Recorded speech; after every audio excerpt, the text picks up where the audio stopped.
Okay, I'm in a pretty good mood. I kind of just wanted to share an insight that really just helped me, especially how fast my life has been progressing, and I think it would be unfair if I couldn't help other people do the same. So long story short, because I went out of my comfort zone and started being myself, I started attracting opportunities.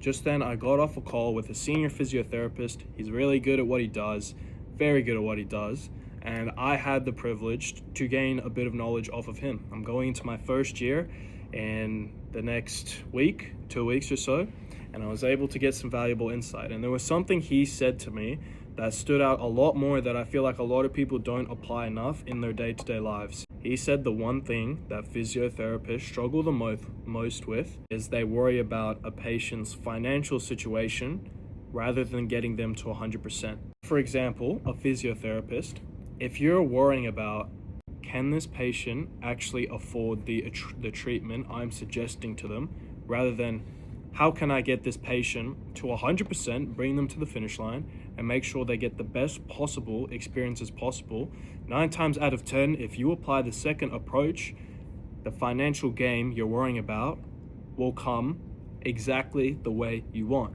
But if you worry too much about the outcome, can this patient afford what I'm suggesting them, the treatment I'm suggesting them, they can see that, they can sense that, you know? Life has a weird way of sensing, are you really doing this because you enjoy it, or are you doing it because you're trying to get something out of it? And ask yourself this question: do you want someone, if you're putting your trust into someone, do you want them to look at you and think, what can I gain out of this person? Or do you want them to look at you and think, how can I help this person?